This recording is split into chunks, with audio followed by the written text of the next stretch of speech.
ভাই Donald Trump আমেরিকার মসনদে বসে পড়েছে। মানে ৪৭তম প্রেসিডেন্ট হিসাবে ডোনাল্ড ট্রাম্প এবার ৪টে বছর তো চালাবেই।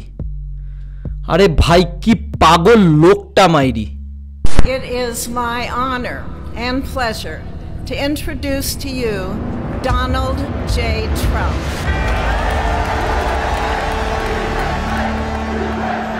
A tide of change is sweeping the country. Sunlight is pouring over the entire world. And America has the chance to seize this opportunity like never before. মাথা মোটাটা গ্রিনল্যান্ডকে কিনে নিতে চায়, সব কিছুকেই যেন বিজনেস মনে করে, বিজনেসে যা পারবে তাই করবে। একটা স্বাধীন ডেমোক্রেটিক কান্ট্রি আরেকটা স্বাধীন ডেমোক্রেটিক কান্ট্রির অঞ্চলকে কিনে নেবে। গ্রিনল্যান্ড মূলত ডেনমার্কের অধীনে থাকলেও ওদের একটা স্বাধীন গভর্নমেন্ট আছে, মানে নিজেরা স্বায়ত্তশাসনই চালায়। কিন্তু সমস্যাটা এখানে নয়, সমস্যাটা অন্য জায়গায়। একটা পুরো তুষারে আবৃত দেশ যেখানে কয়েকটা মাত্র লোক থাকে, সাদা ভাল্লুকের সংখ্যা মানুষের থেকে অনেক বেশি। এরকম একটা দেশ কিনে ডোনাল্ড ট্রাম্প কী করবে? শুধুমাত্র দেখতে ভালো বলে একটা দেশকে কিনে নেবে, নিজের দেশের অধীনে রেখে দেবে? কেমনতর কথা। এখানে আমার কথাটা হলো, আদতে কি আমরাই মাথা মোটা? কারণ আছে, এর পিছনে বিশাল বড় লজিক দেব। প্রথম কথা একটা ভাবুন, আমাদের দেশের সাথে মানে পুরো প্রাচ্য অঞ্চল, এই চায়না, ভারত বা রাশিয়ার পূর্ব প্রান্তের সঙ্গে আমেরিকা বা ইউরোপের বাণিজ্য করতে হলে কোথা দিয়ে বাণিজ্য হবে? প্রথম কথা, দুটো রাস্তা আছে। একটা প্রশান্ত মহাসাগরের উপর দিয়ে পুরো পানামা ক্যানাল ক্রস করে ইউরোপ বা আমেরিকাতে ঢুকবে, আর অন্যদিকে আরব সাগর, ভূমধ্যসাগর ক্রস করে আটলান্টিক ওশানে পড়বে, তারপরে আমেরিকা বা ইউরোপে পড়বে। এবার ভেবে দেখুন রাস্তাটা কতটা বড়। আমাদেরও একটা বিশেষ প্রবলেম রয়েছে। আমরাও ছোটোবেলায় ম্যাপ বই তো অনেক দেখেছি, পৃথিবীর মানচিত্র সম্বন্ধেও ভালো আইডিয়া আছে, কিন্তু আদতে কোনো সময় খেয়ালটাই করিনি পৃথিবী একটা গোল, মানে মেরু অঞ্চলটাও একটা জায়গা রয়েছে যেখান দিয়ে আমরা পৃথিবীকে দেখতে পারি।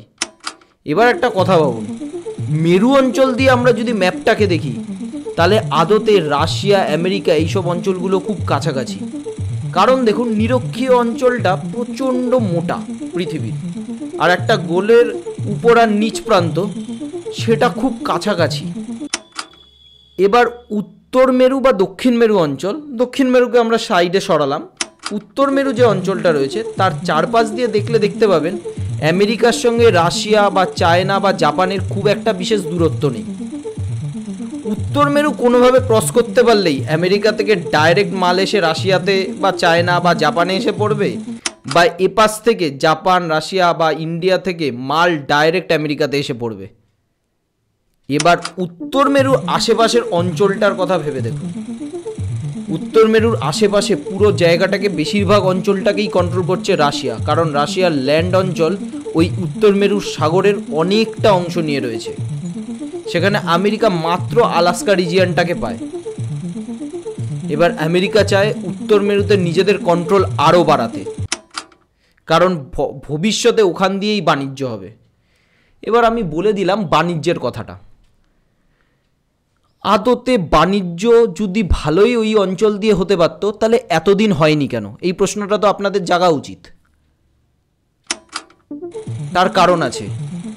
বিগত 15 বছর আগেও উত্তর মেরু সারা বছর বরফে জমে থাকতো।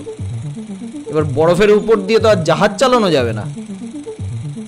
এই রিসেন্টলি গ্লোবাল ওয়ার্মিং যে রেটে বাড়ছে, উত্তর মেরুর বরফ ভালো মতোই গলছে। মানে বছরে 6 থেকে 7 মাস উত্তর মেরুর বিশাল বড় অংশ জল হয়েই থাকে, আর ওখান দিয়ে আরামসে জাহাজ, পণ্যবাহী যে কোনো জাহাজকে টেনে নিয়ে বার করে দেওয়া যায়।